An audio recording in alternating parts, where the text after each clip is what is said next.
All right, so this morning we talked about, not this morning, last night we talked about the crisis facing modern youth ministry, the alarming percentage, about half of young people who walk away from the church after high school. We specifically talked about the problem of age segregation, the ways in which our culture and our churches have systematically isolated young people from the adult relationships they need. In the session we just did, we turned to Scripture, saw how the Bible consistently emphasizes that two groups share the responsibility of passing faith on to the next generation: the physical family, moms and dads, grandparents, brothers and sisters, and the faith family, the local congregation. With these two groups work together to raise young people in the faith, the biblical example is followed, and studies show that good things happen in terms of young people developing a lasting, mature faith in Jesus Christ. So now, in this final session, we want to get very practical. How do we take these ideas, the sorts of things we've talked about, and actually implement them in the church? To some degree, how do we re-envision the work that we do in youth ministry to emphasize the importance of physical and faith family? So we're going to conclude our study together. I'm preaching tomorrow, and we'll do a Q&A tomorrow as well. But kind of these three sessions, we're going to conclude by discussing steps for developing kind of a youth and family ministry model within the local congregation. I think as we go, you'll see that there's some of the stuff you're probably already doing. And that'll actually be kind of one of the steps to recognize what we're doing and just see how we can continue to work in this direction. And I just want to be clear to emphasize, I've not been doing youth ministry this way for 20 years. This is something that I kind of came to through study and research and things like that. When I left my previous congregation, we had been trying to implement these ideas for a few years. It was by no means a finished product. Where I'm at now, I came in, I was hired specifically with this sort of mindset in mind. It's been 4.5 years. We're not there. We're still this is not something that you just you implement and it's done. It's a constant process where we're trying to create a vision of the way we do this. And so I'm going to present this as steps, but I don't want you to get the idea of all right, this week we're going to do step 1, next week step 2, and hopefully by Christmas this will all be in place. It's not that sort of thing. This is a long-term thing, and I don't stand here as someone that I have it all figured out and we have a perfect system. But I do think that there are some steps that we can follow as we're trying to kind of implement these ideas.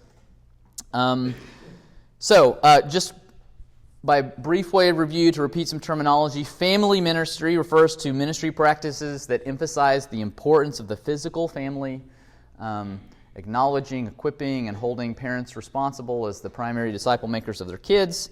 Intergenerational ministry refers to ministry practices that emphasize the entire congregation working together to work with young people. I use physical family and faith family to sum those up, twin pillars of the youth and family ministry model, and there's a lot of overlap between these ideas. So as we go, I'm not going to be here's a faith family thing, here's a physical family thing. It's just all of it together, all right, because we're emphasizing all of it. All right, so I'm going to have 5 steps here. Step 1, we want to establish. That is youth and family ministry. It's not a word. Youth and family ministry as a core value. Mentioned in the last session that this is not just another program on a long list of programs. That you might have a visitor brochure on the website where people look at your ministries or different things, and there's just this whole list. That's not what we're looking for. Rather, it's a value that should affect all the programs of the local congregation. So if you were to have your missions program or your outreach program or your worship ministry, what would it look like for these values to be infused into all of those things? In other words, for it to be effective, youth and family ministry must be more than just a fad or a new method. It needs to become a core value that the congregation understands and deeply cares about. Now, it's easier to say that than to do it, but there are several ways that you can help to bring that about. And I'll just share some of the things that we've done to try to get people thinking along these lines at the 2 churches I've worked at. So, first off, at previous congregations where I initially, in my first church where I did all this research and first kind of discovered these ideas and decided that I want to change our church culture to reflect a youth and family ministry perspective, one of the first things I did was to develop a ministry plan with these ideas that I presented to key leaders. I shared it with our preaching minister so he could be aware of what we're trying to accomplish. I shared it with our shepherds, of course. Especially, I had a shepherd that was kind of over youth ministry who worked a lot with me, and so I kind of shared with him the research and got him on board as well. I shared the plan with our deacons so they would understand the direction in which we were moving. We had a ministry leader who was kind of involved like with church involvement and like planning the church calendar. I wanted him to know, like, okay, like here are the activities that we're doing. How can we make those activities more aligned with this sort of vision? So basically, I identified key leaders who were involved in a lot of things and tried to get them on board. It's really hard to implement these ideas as a core value unless your leaders understand it and are on board to some degree and can kind of put it into their own words, these sorts of ideas. Now, something I didn't do, which hopefully is very helpful, is to have someone come in and do a seminar on these ideas, because I didn't know anyone that knew those ideas at that point. So hopefully just being here together this weekend, like if I do a halfway good job, will help to kind of seed some of these ideas amongst a lot of people. It'll be a step in that direction. Another thing that I did that was helpful, and I wish I would have done it a lot sooner, because it's like I kind of developed these ideas, I wanted to share them, and I was kind of going around having a bunch of conversations, and eventually, I preached a sermon on it. That's where you get most people, is on a Sunday morning, and so it's like I share these ideas with everyone. And it was remarkable how many people were like, oh, this is great, like I've thought that we should do some of this stuff for a while. And it really kind of shared a lot of these ideas. It was a lot of the same material that I've shared here today, but I learned from that experience, like, okay, next time I'm not going to wait so long. So when I moved to my new congregation, within like 3 months of being there, I preached a sermon, shared the same ideas. Been there 4.5 years. I preached it twice. I'll preach it again. Like I'm just like constantly kind of beating this drum. Poor metaphor, because we don't use drums. But I'm constantly reminding people that this is a thing that we value and want to do. Right? Yeah, that's good. Wow, I really kind of derailed us there. Okay, so having a sermon. Tomorrow I'm going to preach, and I'm going to preach a version of that same idea. So hopefully we have a great turnout here today, but I know there's a lot of people in your church who aren't here, and so hopefully kind of disseminating those ideas in that format. Another thing that we tried that was very successful was to have a combined teen and parent class where we studied the book Sticky Faith, Everyday Ideas to Build Lasting Faith in Your Kids. I love that book. Honestly, it might not be like the best book I've ever read, but it's one of the most influential books ever in terms of like changing the trajectory of my entire life, honestly, as a youth minister. And it's a lot of the same ideas, but about the reality that faith tends to not stick with our kids beyond high school, and what can we do about that? So that totally changed my life reading that. I've now taught it 3 different times, twice at my former church and once at Cloverdale. We're like on a Wednesday night where we have parents and kids in there together. This last time we did it, we actually had parents of younger kids who came in as well. Some nights we have family tables where it's like parents and kids are at the same table. Parents love that. Kids, not so much. And then other nights we have like adult tables and kid tables, and we just do different things. And that's been really helpful because it's sharing these ideas while also implementing them as we share them. That was a really helpful thing for us. And finally, within the youth group itself, I've emphasized these principles to our students. One year, our youth group theme for the year was church family. And in our Wednesday night Bible classes, we focused on how the church is like a family and ways in which we can strengthen those ties. In our youth ministry, we have 6 youth ministry goals that we've posted in our youth room of specific things that we're trying to accomplish. One of those goals is connect. We want our students to connect to a variety of people throughout the church. And the vast majority of my students, like, they can tell you what these goals are because we talk about them a lot. I mean, some students have no clue because, sometimes you're just going to have students who have no clue. But a lot of them know these goals and they can repeat them. And so, like, if we do something and students are like, why are we doing this? I'll just be like, connect. And they get it. It's like, oh, this is like part of who we are. This is what we do. Another one of our goals is stick. We want our young people to develop a transformative faith that will stick with them for life. So these ideas are important, so students should understand them as well. I guess the point I'm making here is I don't keep, like, the stuff that we're trying to accomplish in the way we do ministry is not a secret from our students. Like, I'm very upfront with them about why we're doing the things that we're doing. So, for example, if we come back on a Saturday night on some of these youth trips, that's not like something that's a favorite for students. They would rather be gone for an additional night, right? And at first, when I moved there, they're like, "Oh, we're not staying another night." And I'm saying, "No, and here's why." And now it's like they just know. It's just part of what we do, and it doesn't have to be their favorite thing, but they understand the reasoning behind why we do it.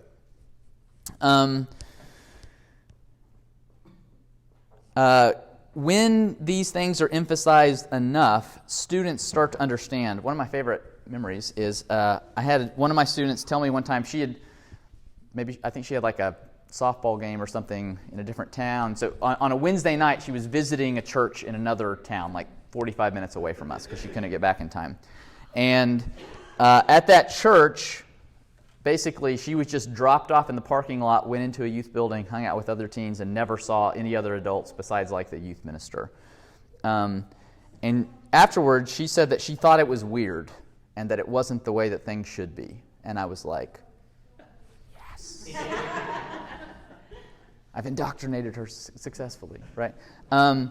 But I mentioned earlier, I just don't try to hide these things from students. I try to let them know why we do the things that we do, the reasoning behind it, and they start to get it when you talk about it over and over again. So, like I said, this is something that I worked at for years at Farmington. It wasn't in place fully when I left. It's still not in place fully at Cloverdale now. But like some people still aren't quite on board yet. Like there's other ministry areas where I'm like, oh, I wish that we would do that differently. And it's just this constant, slow, gradual pressure. I mean, that I'm trying to like, hey, what if we did it this way? It's a constant work in process. But for sure, I should have already advanced that. But for sure, part of what we're trying to do is we want to establish it as a core value, which absolutely means it's not something you can talk about just once. I'm kind of a broken record. Like the word intergenerational at Cloverdale, like everyone knows that's my word, and it's kind of embarrassing, honestly. But people now will say things and they'll be like, hey, it's intergenerational, and they'll look at me and kind of be excited, and I'm like, that's right. So it's a work in process, but we want to establish this as a core value. Number 2, we want to take advantage of already existing programs. Generally speaking, people struggle with rapid and significant change. And even if you're bringing about positive change for good reasons, it's possible to do that in an unhealthy way. So the last thing, and please hear this clearly, the last thing we're trying to do here in helping our youth ministry be more effective and bring it more in line with biblical principles is to sabotage that effort by trying to accomplish too much change too quickly. Like we're not trying to blow everything up and start from the beginning. Quite literally, we don't want to do that. I think it's very important that we take a look at the programs and activities that the church is already involved in and just look at how we can keep those same things and just tweak them slightly to make them more in line with the sorts of things that we've been talking about.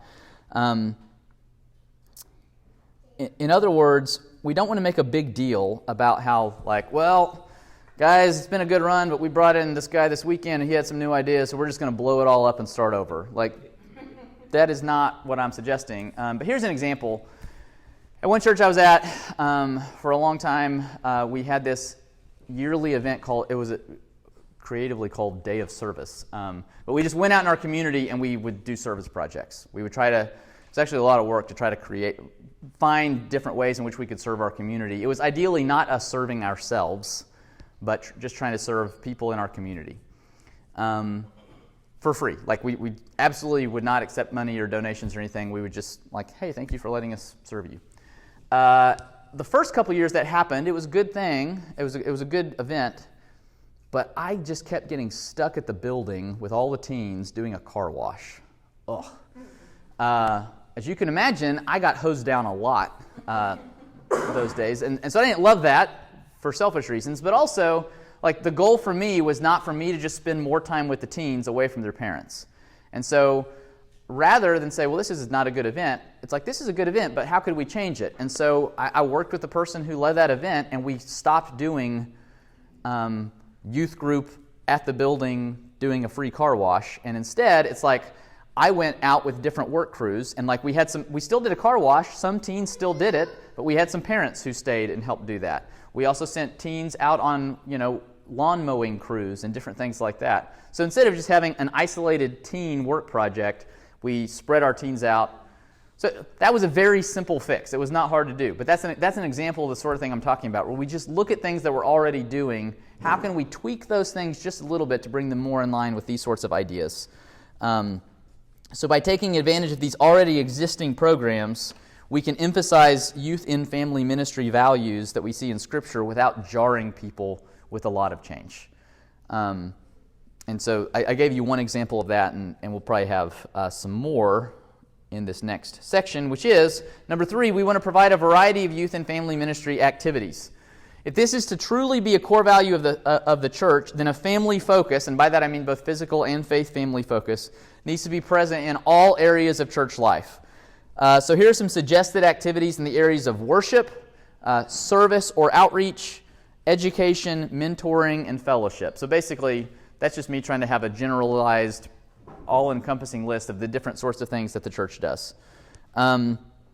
So like I said, I'll just share ideas of things that we've done in both contexts that I've been in, and you can just kind of get an idea of some of these things. So worship is one of the most significant areas for family-based youth ministry. And here's some things that we've done at different times. I've already mentioned to you, it's like we are together all on Sunday mornings for worship, and I'm always kind of a quiet prod to help us seek ways in which we can be more engaging for people of all ages. And there's different ways in which we've done that. We at times have had special services that kind of emphasize our children, and sometimes we've had different groups of children who will get up for certain songs and do different things. I was telling Kevin very recently, we had our lesson that day, our preacher was preaching on disciples are handcrafted, not mass-produced. That was the name of the sermon. And his point was, it's like, as we follow Jesus, he transforms us and changes us, but we don't all look the same, right? And so all of the kids had opportunity to have these paper cutout. You imagine a paper doll just cut out. And they were encouraged by the preacher to decorate them throughout the worship as they were there. And then at the end, they kind of held them up and showed them.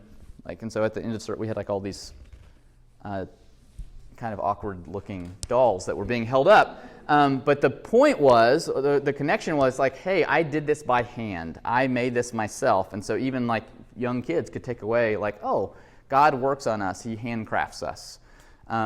That's something that we've done. We've got different sorts of activity sheets for the kids at different ages. Some that are not really cohesive with the lesson, but some are for kids who are old enough to read and write and take notes. There's note sheets that they have where it's there's key ideas from the sermons, and they're listening to those and marking them down where they hear them, and writing down the songs that we sing and drawing pictures of the lesson and things like that. So there's different things that we do. I've mentioned already our emphasis on trying to keep our youth group present. We try to not be gone on Sundays.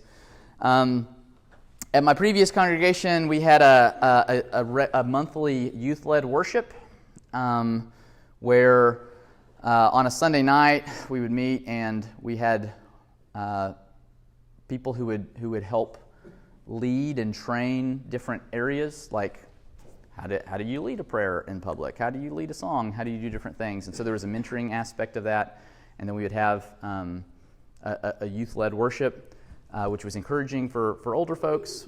Also good experience for our I say our teens, but it wasn't just teens. We had little kids up there doing it too. And so that was a practice that we had. Considering that both parents, if you have an opportunity, this was another thing where, and this was more teen focused probably, but for those students who are old enough, in your context, who are old enough to be here and listen to, say, to Nathan's sermons, for a while in our church bulletin, we had this section called Table Talk. And there were just a couple of simple questions that were to spur discussion. So like for families on Sunday having lunch after worship, some ideas of discussion questions related to the sermon. So you're able to kind of apply and talk about things that you heard together in the worship. The songs that we sing, boy, this is a big one. The songs that we sing in worship are ideally a balanced mixture of kind of traditional favorites and contemporary songs that can kind of engage a lot of different sorts of people. I kind of believe that when it comes to like worship music, that no one should get to be happy all the time. Like you don't get all the stuff that you want all the time, but also like you shouldn't leave with nothing, right? So one of the That's right. So it's like one of the things that we try, but it's like, but we can do kind of a variety of different things. Something that we started doing fairly recently was a song of the month, and this is like still a work in progress. But like we tried to identify, and I had nothing to do with it, so I don't know how they identify, but like really good songs, like songs that we want, like Amazing Grace. How Great Thou Art, In Christ Alone. So it's like not just old stuff, but like some really good songs. And so for a month, our worship service started that way. And so at Cloverdale, we have some really good singing because we have, like I told you, like 200 college students and like good numbers, and that's all fun. But we have a lot of different song leaders. And so as a parent of small kids, a frustration I had was I felt like we sang a ton of different songs because every song leader sang different things. And we didn't have much of a shared hymnody. So what this practice did is now I hear my son singing the songs of the month at home sometimes because he actually gets to hear it over and over again for a month. Then we move on to a next one. So it's again, that's very much, it's like trying to create a shared sort of experience, which is intergenerational. This last one, I can't pretend that this is a regular practice, but I loved it. I wish it were a regular practice. One of our elders, when he was leading singing, invited our little children and parents, for those who were too little to come by themselves, to come to the front to sing Jesus Loves the Little Children, like in the middle of worship, right? It was a good thing. It's intergenerational. That was great. All right, that's worship. Service and outreach. This is another area where parents and other mature Christians can model for their children what the Christian life looks like. Some programs that we already have could be tweaked slightly to accomplish this purpose. I told you about the day of service idea and how we changed it to where I no longer was in charge of the car wash, and instead we split people up. That's an example of that. We had a group of older women who got together and made quilts for Arkansas Children's Hospital and others who needed them. And something that developed over time that I had nothing to do with. I loved this. They started recruiting some of our younger girls to come. And so they started spending time with these mature Christian ladies learning how to quilt and how to serve. So it's like you had older ladies and younger girls working together. A lot of times, like if it's in the school year, you can't do it with school-age girls, but they would do it sometimes in the summer. And so you started having these connections that formed as they meaningfully served people. We had, at one point at Cloverdale, and this actually got killed by the pandemic, but we had a ministry called Monday Night for the Master, which was basically like on Monday nights we met and did different service things. But there was like an intergenerational card writing ministry where someone would like write a card and like all these little kids would sign it and they would draw pictures and stuff. So if it was your birthday or you had been sick, you might get a card in the mail that had been signed by all these different people, some of who couldn't actually write. But they were also spending time with each other as they did that. Another example of tweaking an already existing event, for years before Christmas, many adults in our congregation would adopt less fortunate children from our local school district and like buy Christmas presents from them. There was kind of like a local ministry for that. Well, our youth group was doing the same thing. We were adopting some too. Well, at some point, rather than having two separate but kind of parallel activities, we ended up combining the events. And so there's now a big church event each year called the Elf Party, because like we're Santa's helpers, like that's the idea of the name. And like they all meet together at the church building. depending on when they do it, like sometimes it's a Sunday and maybe they'll have a devotional or sometimes they don't, but they'll all meet together at the church building, load up the church buses, go to Walmart, and then you have kids and teens who are paired with adults, often adults who are not their own parents. So like, let's say that you are shopping for a 14-year-old and you actually haven't had a teenager in 20 years.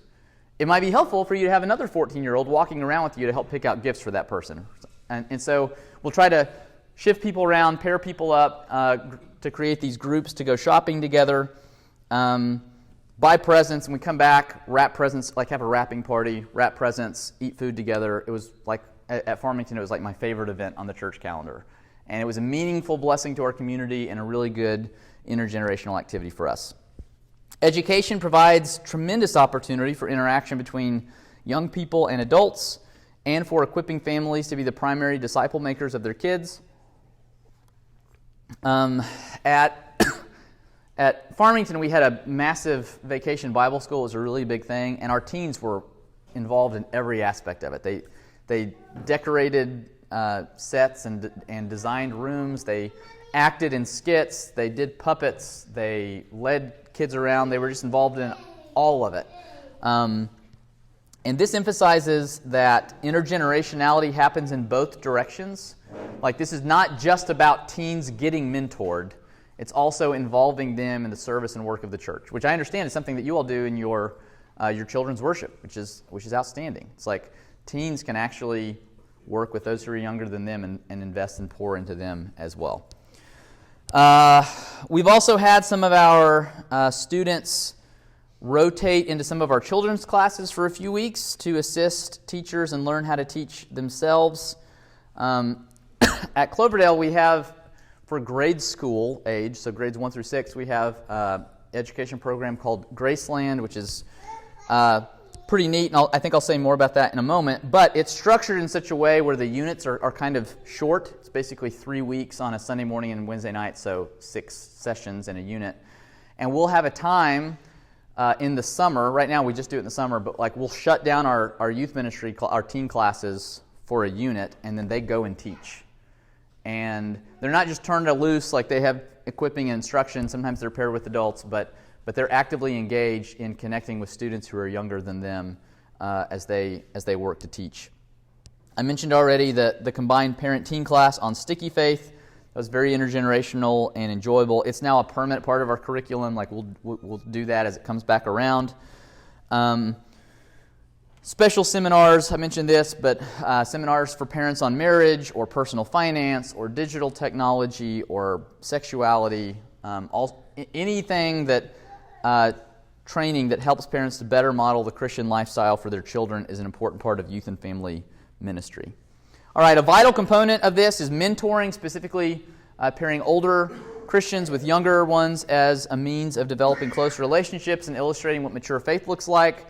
I already kind of described our process of cell groups on Wednesday nights, and that's just, I consider that to be like at the center of what we do in our youth ministry, because it's very intergenerational. It's trying to give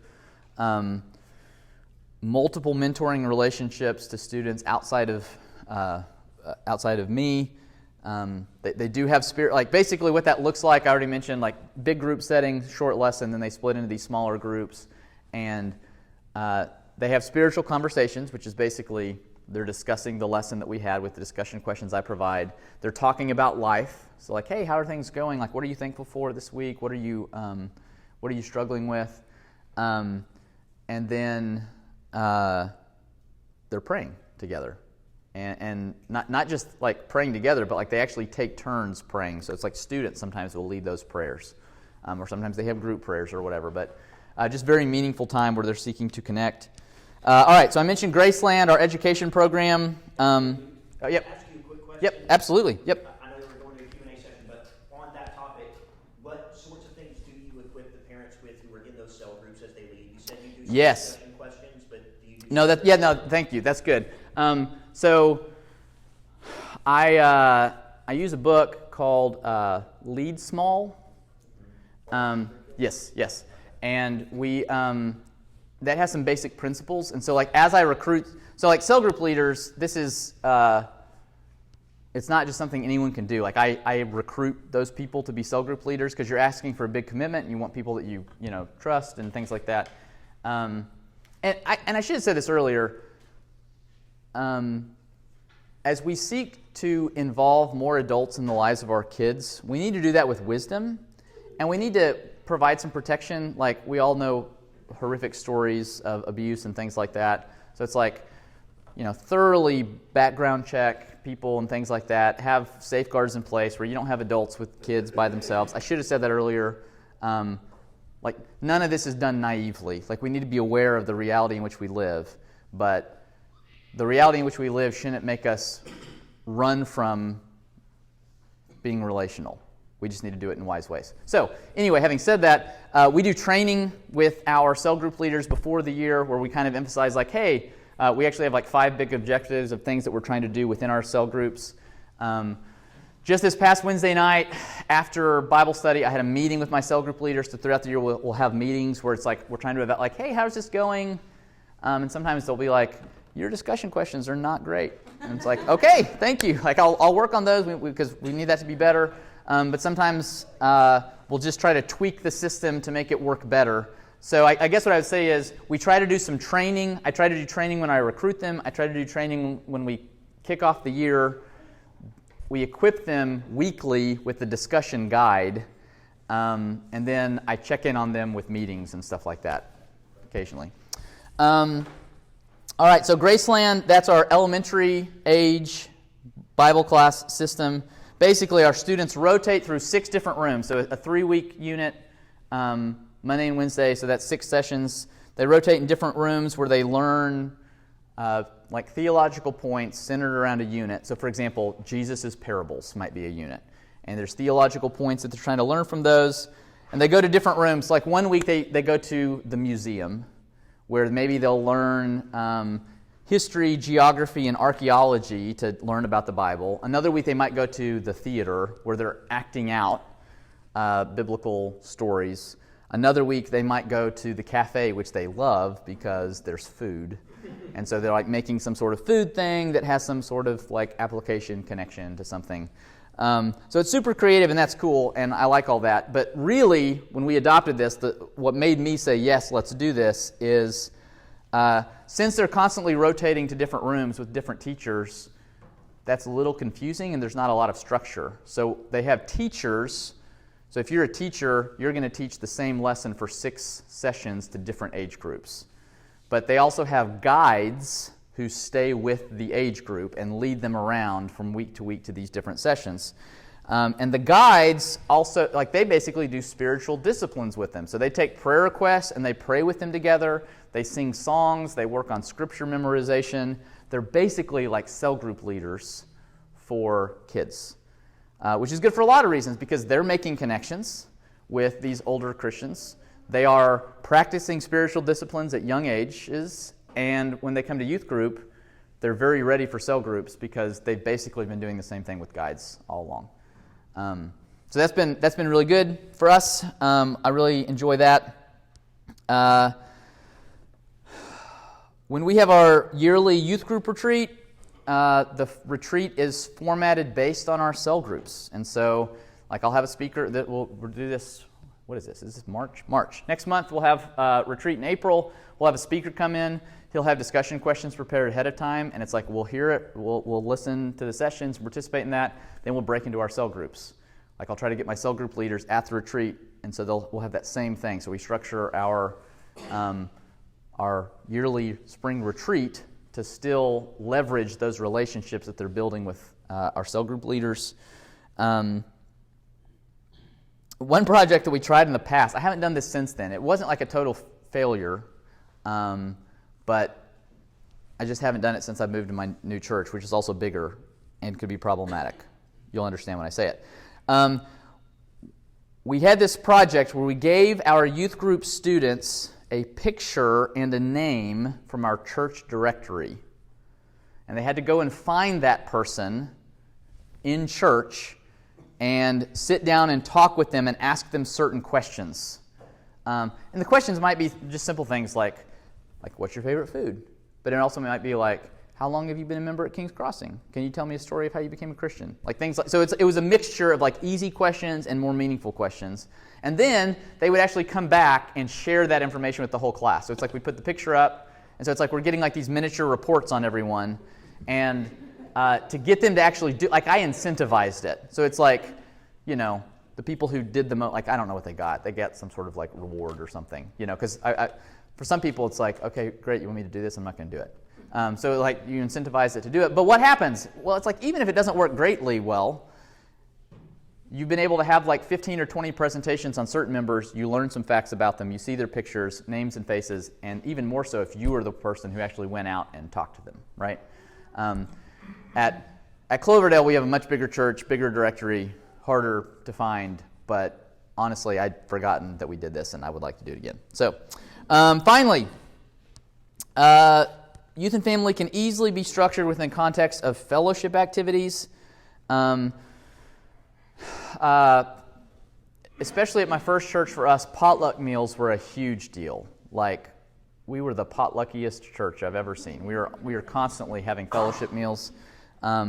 But these meals were an excellent, they were at least multi-generational and provided an opportunity to be intergenerational with some intentionality from adults who would just go like, crash the tables, basically. Like they would just go sit with them and talk. And we do some of that at Cloverdale too, only on Sunday nights for a few times a year because we just don't have the facilities for all of us to eat together.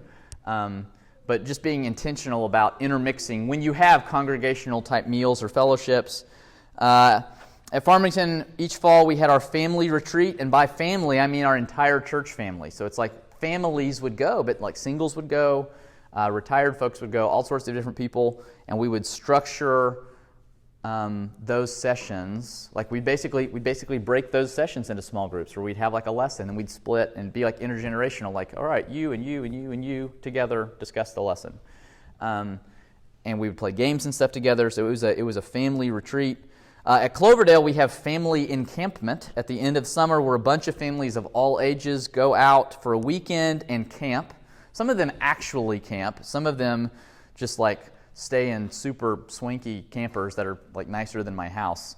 So it's like camping and glamping, I think you call that, yeah. And so some camp, some glamp, but like they're all together out in this area. They have they eat food together. They have a Sunday morning worship time together. And so that's a great event. We have like a church-wide fall festival, trunk or treat with games and activities for families that we do in the fall. That like sometimes our teens will actually get together and decorate trunks and be involved in kind of serving. We have kids that go through that. Multi-generational game nights. You could do it in such a way where you have a game night and like partners have, maybe you assign partners from like different generations who have to work together. So the key in all this, I mean, I'm just throwing ideas. I'm actually not that creative of a person, but just to give you ideas of like, oh, like here's things that we could do. Like that wouldn't be that hard. We could take events, we could change them. But there are the point of this is there are a lot of different types and categories of things that we do together as a church. And we want to infuse all of those different types of things with these ideas. It's not just about what we do in Bible class or just about what we do in worship or when we serve. One thing I didn't mention that I should have said with service and outreach. We did this 2 summers ago. We're planning to do it again this summer. We have a summer mission trip where we're going to go down to Florida.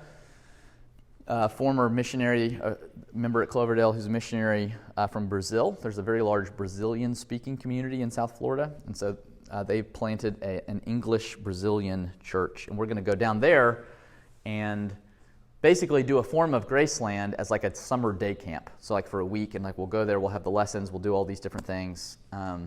And instead of doing kind of a traditional youth ministry mission trip, which might be like, hey, we've got like 4 adults and like 18 kids that we're taking to like Honduras for a week to,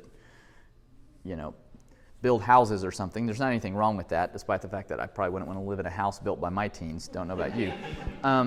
But so what we're trying to do is there'll be about a dozen of us, and I think we have 5 adults a college student, 5 teens, and my 7-year-old son. That one's going to be fun to see. We'll see how that goes. But we're staying in a house. It'll be intergenerational. We'll work side by side. We'll do stuff together. We'll eat like family-style meals at night. We did this 2 years ago. It was exhausting and very hard, and like the most rewarding mission experience I've ever been on. So we're going to do that again. I'm really excited about it. But just very, like, every step of that is very intentionally intergenerational in the way that we're trying to do that. We're involving our teens to work and serve, and they're like active participants in what's going on. All right, step 4. We have 5 steps, but we're very much in the home stretch here. Step 4, we want to balance youth and family activities with age-specific ministries. This is also important because I want to make sure that you don't think that JD doesn't need a job, okay? It's very important that we continue, hopefully by now you can tell how important I think a youth and family approach is, how it reflects what the Bible teaches about raising our kids and how effective it is. But as important as youth and family ministry is, it's as important as intergenerational and family activities are, they must be kept in balance with age-specific ministry. As one youth ministry expert writes, natural differences exist between generational groups in faith communities, and this fact cannot and should not be ignored. Youth and family ministry doesn't mean that you disband your youth group. It doesn't mean that you fire your youth minister. It doesn't mean that you have 7-year-olds come into the auditorium for a study on the book of Leviticus or Song of Solomon. All right? We still have a youth group at Cloverdale. We still have Bible classes for different ages, and we continue to go to summer youth camps, and we take youth trips. These things are important. I've said repeatedly, parents are the primary spiritual influences over their kids, and that's true. It's also true that in teenage years, parental influence does decrease, peer influence does increase. Those are realities. So we want to create healthy peer relationships too. That's true. This is not either or, it's both and. But as you've already heard, these age-specific activities and ministries are complemented by a host of activities that emphasize the physical and faith families, right? So this is not, again, it's not either or, it's both and. We have a youth group, but that youth group is heavily influenced by the very principles and ideas that we've been talking about this weekend. There is value to be had in age-specific ministry, and youth in family ministry recognizes that, but the days of systematic age segregation are behind us. We're not interested in doing that anymore. Does that make sense? All right, number 5. I like to end with this one because I think it's just a really helpful reminder. Evaluate what you're doing and make mid-course corrections. It's maybe somewhat obvious, but I just wanted to share in case. As you try to do stuff, some of it will not work. In fact, some of it will fail spectacularly. And that's okay. It's possible that for one reason or another, it'll be necessary to even follow the steps that I've mentioned in somewhat different order or to add steps of your own. You may struggle to get buy-in from leaders, or you might try to implement some of this stuff, and it just doesn't work. And what I would encourage is, if that doesn't work, well, give up on that idea and try another idea. Don't give up on the principles, because the principles are biblical and they work. There's extensive research on this. So what it looks like in a context is very much like a trial and error sort of situation where you try stuff and you're like, that's good. Or JD was telling me about an event last night that had some good stuff, but he has some ideas about how to expand that next year and make it better. That's great. This is not a finished product. It's always a work in process, and so we're identifying things and seeing how we can change things that didn't work as well and make them better. Ultimately, and I hope that I've emphasized this. This is not about following a rigid model, step by step. This is all the stuff that you do. What we're trying to do is to be faithful to Scripture and what it teaches about how to raise our kids to a mature faith. And these are some principles and steps to kind of help bring that about. Real quick, I'm just going to share some resources that might be helpful. If you're like, he's saying some interesting stuff, I would like to read more. That's what this list is. If you have no interest in that, that's okay, and I'll be very brief. These are just some books that are helpful.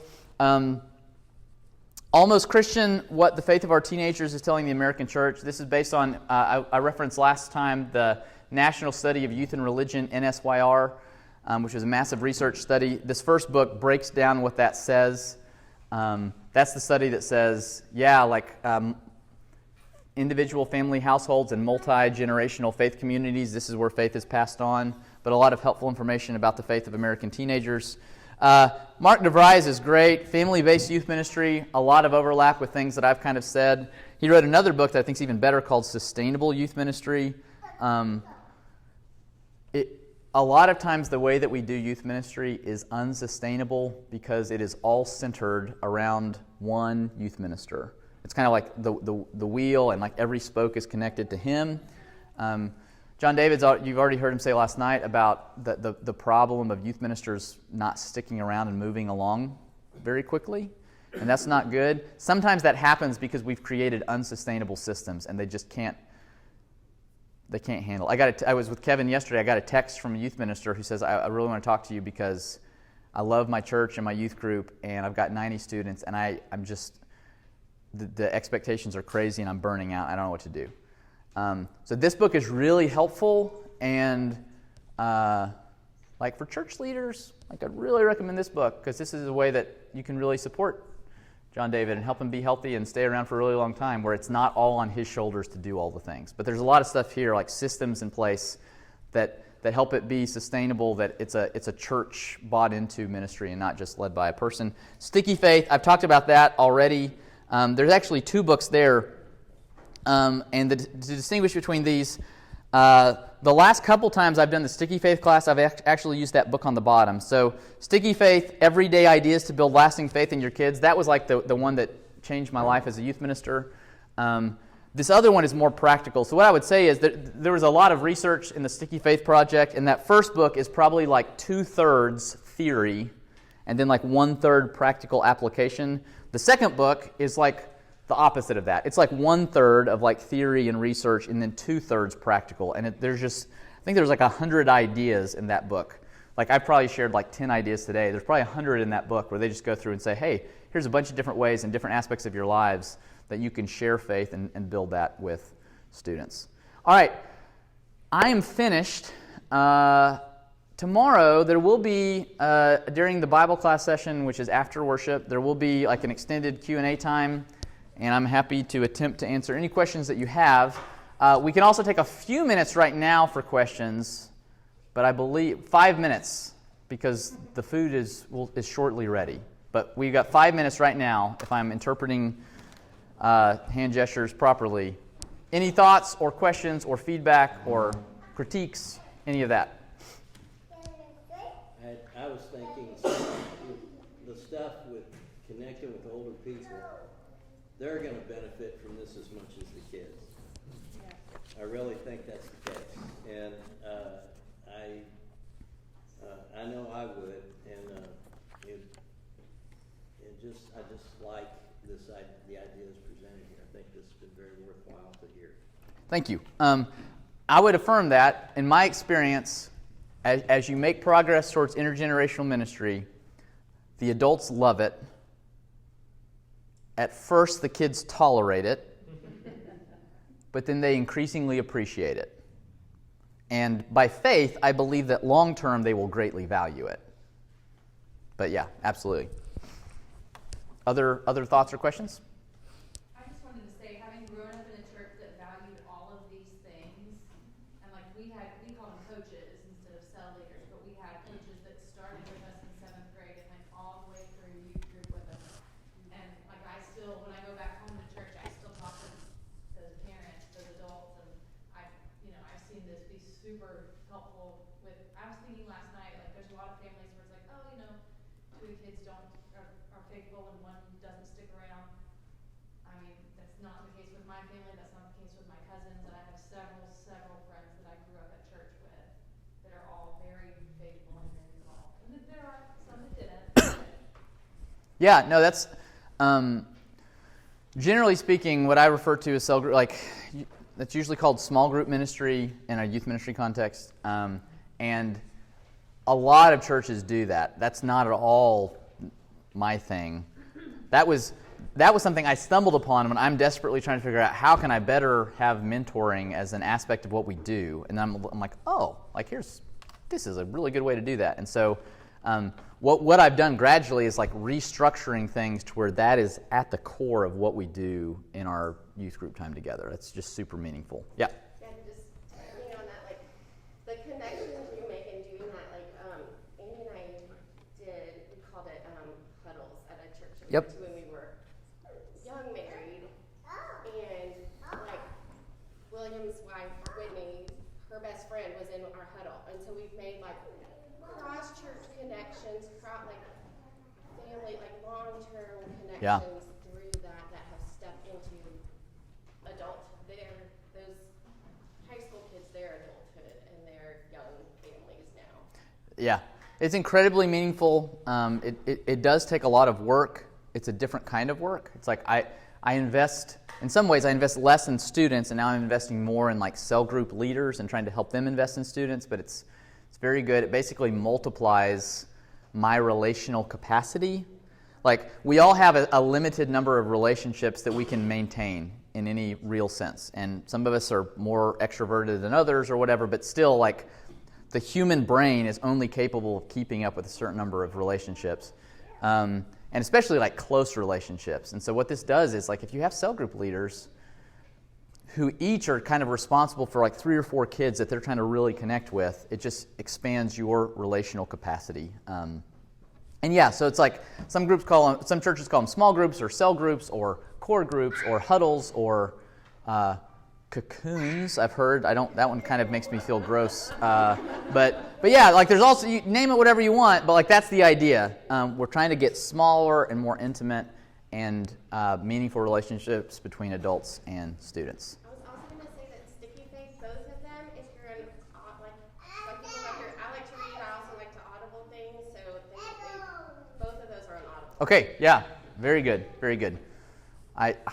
There's an entire like set of Sticky Faith books now. These are my 2 favorite of the ones that I've read. But all right.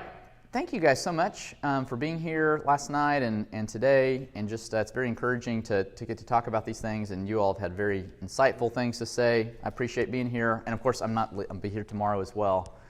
But I see Rudy's boxes being carried in, and so we will conclude our time together today and enjoy lunch together, and we'll reconvene tomorrow.